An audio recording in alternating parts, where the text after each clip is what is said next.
Saya ingin menghilangkan keraguan-keraguan orang yang merukyah saat ini juga, ya, bahwa siapapun di ruangan ini yang sampai saat ini tidak mau merukyah, ragu-ragu merukyah, ya,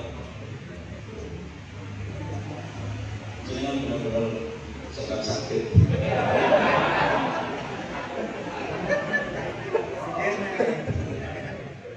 Gini, siapapun di ruangan ini yang sampai saat ini tidak mau merukyah, saya hanya khawatir jenengan digolongkan oleh Allah kepada orang-orang yang berkhianat kepada ilmu dan guru.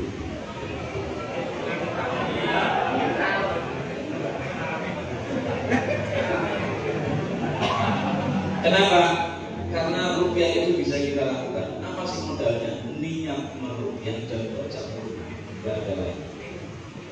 Apa sampai begitu sulit untuk niat merukyah? Apa begitu sulit membaca ayat Al-Quran sehingga sampai mengkhianati ilmu dan guru? Yang kedua, siapapun ya yang sampai saat ini tidak mau merukyah karena takut diserang jin, karena takut diserang dukun, karena takut vibrasi bahasanya, maka dengarkan apa yang disampaikan oleh Rasulullah SAW. Inna Allah fi aunil abdi ma damal abdu fi auni abdi. Allah akan senantiasa memberikan pertolongan kepada orang yang selalu memberikan pertolongan kepada orang lain.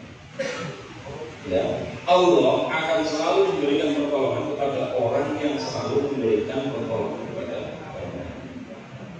Bagaimana bisa kemudian kita ingin ditolong oleh Allah dengan cara tidak mau menolong orang lain?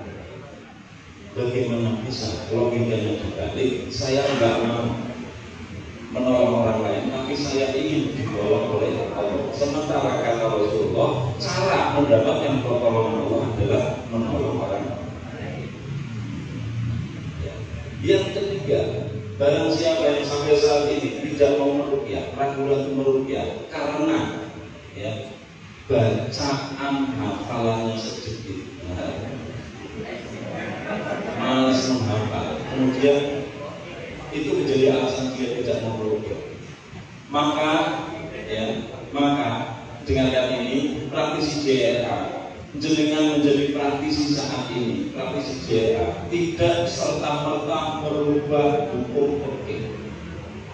Menurut ilmu fikih, ya, membaca Al-Quran dengan membaca tulisannya tetap lebih utama daripada membaca Al-Quran tanpa melihat tulisannya. Sampean ambil pemahaman fikih dari mana ketika menghafal itu lebih utama daripada membaca fikih.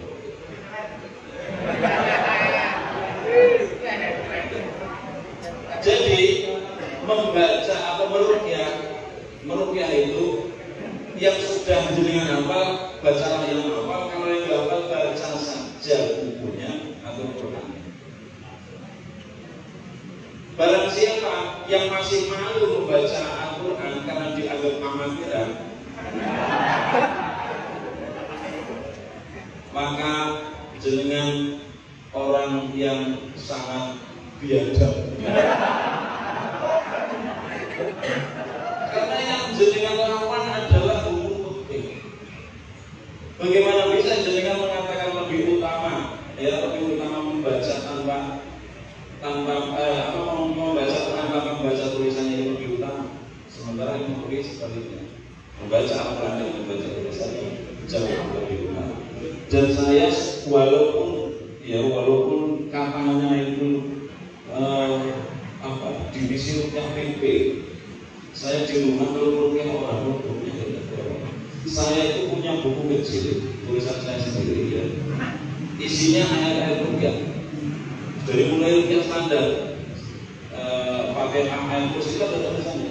Dan saya setiap kali merukyah orang itu sampai saya baca, karena itu untuk saya lebih menjaga hati saya supaya tidak terpengaruh dari reaksi dari orang yang mau merukyah. Dan saya tidak pernah meruqyah orang berhadapan kayak gini. Saya meruqyah pasti orangnya takut menghadap kiblat, dan saya berada di sebelah kanannya sambil saya baca buku. Saya tunjukkan bukunya, saya baca pertanyaan sampai dengan niatkan semua ayat Quran yang jenengan dengar itu semua mengandung obat untuk semua penyakit jenengan. Saya baca, dan saya tidak malu karena kiai saya ya juga mengajarkan hal seperti itu sebelum ya. Jadi baca saja Quran, perdengarkan ayat-ayat Al-Quran ya.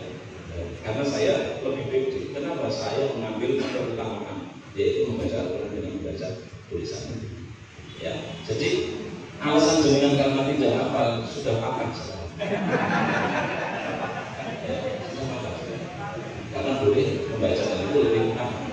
Setidaknya jangan melindungi diri dari wujud, melindungi diri dari itu baru apa. Selanjutnya, siapa yang sampai saat ini tidak mau ruqyah karena pernah meruqyah kemudian orangnya tidak reaksi? Sekarang orang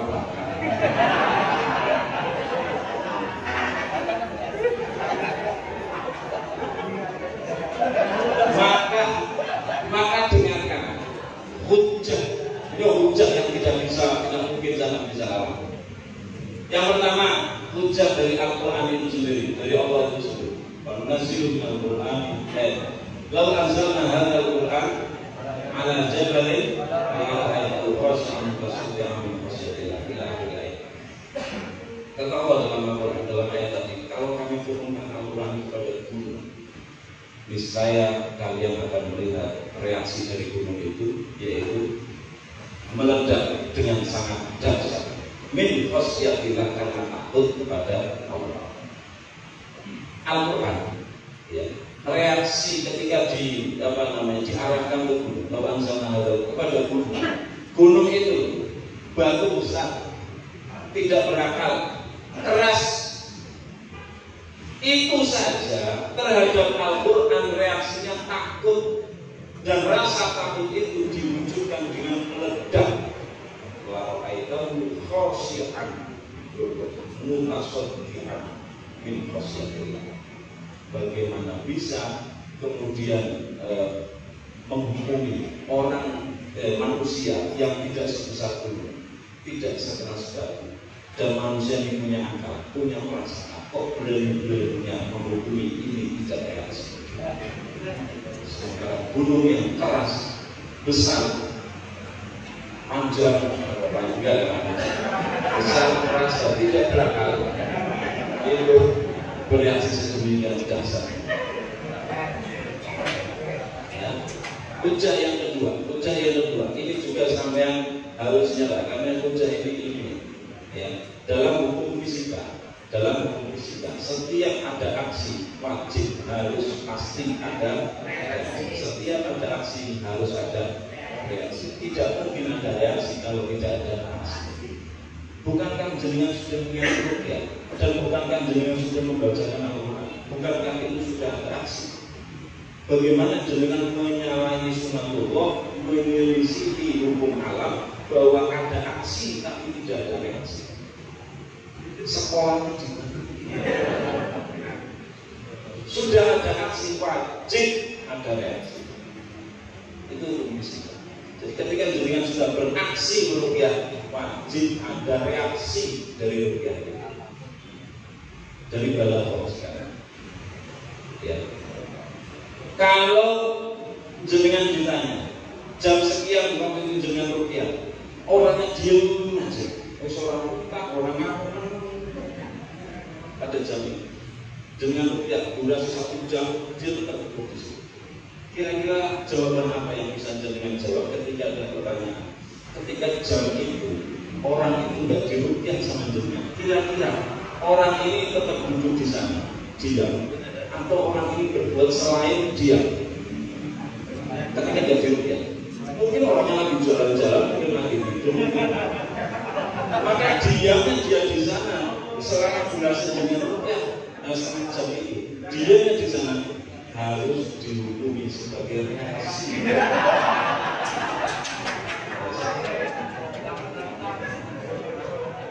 Ya. Dan ini adalah hujah supaya jenengan itu selesai. Maka karena kesalahan kita sendiri menghukumi sesuatu tidak berdasarkan ilmu, akhirnya senjata makan tuan kita yang menjadi korban. Nah, jadi apapun ya yang kita lihat dari mati kita ketika diruqyah, mau muntah-muntah, mau ngamuk, mau lari, mau tidur, mau diam saja, bahkan mau mati pun semua harus dihukumi reaksi dari sebuah aksi yang dinamakan ruqyah. Jadi setelah itu tafsir Quran ini sudah tidak ada lagi istilah diruqyah orang reaksi, karena itu paham ya? Bukankah banyak fakta ketika diruqyah diam saja yang menurut jenengan tidak reaksi, tapi Allah sembuhkan. Sementara banyak diruqyah reaksinya lebih luar biasa, yang muntah-muntah, yang ngamuk, tapi besok dia masih sakit. Dia masih sakit berkelanjutan, walaupun diruqyah itu muntah-muntah dan reaksi yang seperti kita inginkan. Maka tidak boleh mengambil kesimpulan hukum bahwa muntah-muntah atau reaksi yang kita inginkan dari ruqyah seperti apa, bahwa itu menjadi tanda kesembuhan. Tidak boleh mengambil kesimpulan reaksi yang kita lihat berupa apapun yang kita inginkan, entah teriak-teriak, entah muntah, kemudian kita mengambil kesimpulan bahwa ini adalah tanda kesembuhan. Karena faktanya yang muntah-muntah masih tetap sakit itu dua. Paham ya? Jadi tetap pakai logika dan pakai ilmu dalam menghukum sesuatu, sehingga kita tidak menjadi korban dari kebodohan kita. Jahatnya lagi orang lain kita korban yang menjadi korban kita. Jadilah kita seorang roh ijtihad yang dilun memutih aku dan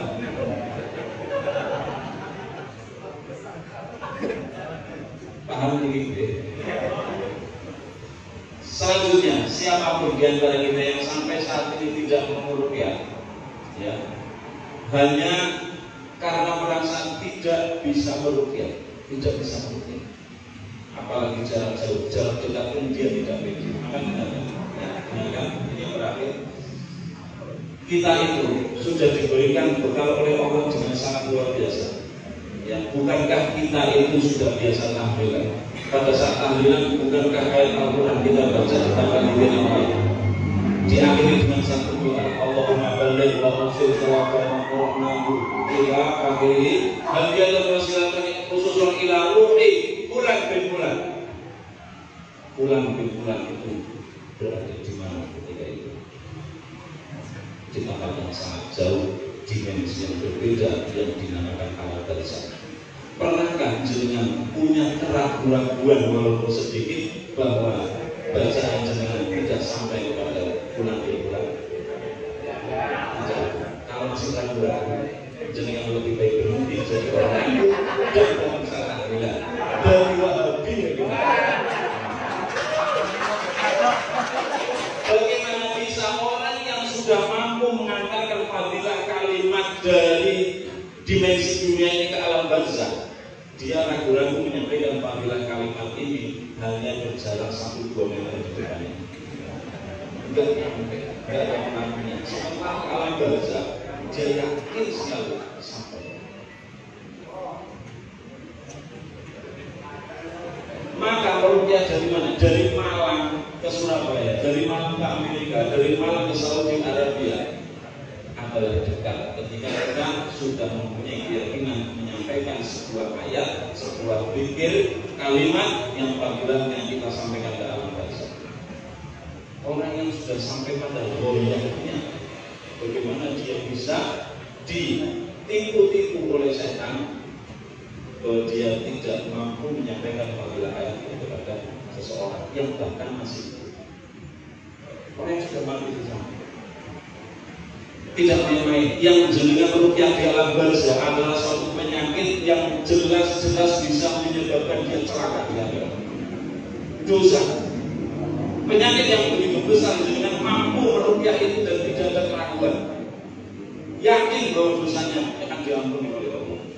Penyakit yang akan menyebabkan dia celaka diampuni oleh Allah. Bagaimana orang yang mampu meruqyah penyakit yang begitu dahsyat, dia ragu-ragu untuk meruqyah penyakit yang begitu ringan. Sudah yakin, maka pakai kaidah ini, al-yaqin la yuzal. Keyakinan itu tidak akan rusak hanya ragu-ragu. Karena pada hakikatnya ketika berhadapan dengan keyakinan, keraguan-keraguan itu tidak pernah ada, hanya was-was dari setan. Maka setiap kita bisa meruqyah, dan saya kasih kunci ini pegang erat-erat. Syarat supaya dijamin mendapatkan jaminan oleh Allah menjadi ruqyah yang ruqyahnya mujarab, mandi, dijamin oleh Rasulullah, yaitu jangan sampai yang diruqyah tahu bahwa dia diruqyah oleh kita. Barang siapa seorang muslim yang mendoakan saudaranya dan yang didoakan ini tidak tahu bahwa dia didoakan, maka doa orang ini pasti akan diijabah oleh Allah. Malaikat yang menyaksikan gerakan doa orang ini, orang yang didoakan tidak tahu, malaikat menyaksikan. Malaikat seketika itu mendoakan, wa alaika bimisli, engkau pun akan mendapatkan sebagaimana yang engkau doakan. Ya Allah, sehatkan bulan bulan. Ya Allah, sehatkan bulan bulan. Berbagai ayat Al-Quran sampai baca ayat Al-Quran. Orang yang kita ruqyah tidak tahu, itu ruqyah yang paling manjur, pasti dijauhi oleh Allah. Tidak cukup sampai di sana, malaikat pun mendoakan sebagaimana pun mendoakan orang lain sehat. Semoga Allah menyehatkan engkau. Jadi siapa yang ingin sehat dan kuat, doakan orang lain sehat dan kuat. Amalkan ruqyah setiap malam. Baca Qurannya setiap malam, niat istighfar. Nawaitu an aqra al-Qur'an istighfar li wali ahli wali ashabi, khususan sahabat teman-teman kita, wali jami'il muslimin wal muslimat wal mu'minin wal mu'minat. Baca Qurannya, niat istighfar, itu semua akan merubah energi menjadi energi pengobatan untuk setiap orang yang sakit. Cuma dengan yang mampu menurunkan rahmat dan obat setiap malamnya di malam ini dengan baca Al-Quran sampai setiap hari. Jadi setelah tasbih Quran ini tidak ada lagi ruqyah yang penyakit. Setiap hari baca Quran, setiap hari niatkan mengobati orang lain tanpa mereka tahu bahwa diobati oleh kita, dan itu pasti dijaga oleh Allah. Setidaknya jenengan telah memberikan sumbangsi yang besar terhadap orang-orang yang jam terbangnya tinggi. Orang-orang yang tadinya sebelum tasbih Quran cerita, tahu coba pakai lapor langsung pelaku. Orang yang ini seperti ini, semoga Allah jaga dari tahajudnya, dari ujungnya, karena dia harus berterima kasih kepada orang-orang yang selalu meruqyah di bawah tanah. Mereka lah peruqyah yang sebenarnya, tidak mengharapkan imbalan walaupun sekedar ucapan terima kasih. Dia cuma petugas finishing. Orang yang datang kepada dia untuk diruqyah, nah, dengan membaca Bismillahirrahmanirrahim, andaikan seperti itu, orang ini sudah tidak lagi merasa begitu hebatnya dia. Karena apa? Orang yang datang ini setiap malamnya sudah diruqyah oleh orang-orang yang dijamin keikhlasan dari Allah, sudah menerima obat itu ibadah. Dia cuma petugas finishing. Saya tidak begitu hebat, dan dia punya rasa terima kasih kepada orang-orang rekan-rekan praktisi yang tidak dikenal sebagai peruqyah, tidak pernah dipanggil peruqyah, tidak pernah didatangi orang untuk meruqyah, tetapi dia mengamalkan pengobatan itu setiap malam. Dia seperti kekasih-kekasih Allah yang banyak memberikan manfaat, tapi tidak memberikan. Dan inilah amalan puncak dari seorang nabi JRA, selalu memberikan manfaat dan tidak mendapatkan imbalan apapun, tidak mengharapkan apa. Amin Allahumma amin. Al-Fatihah.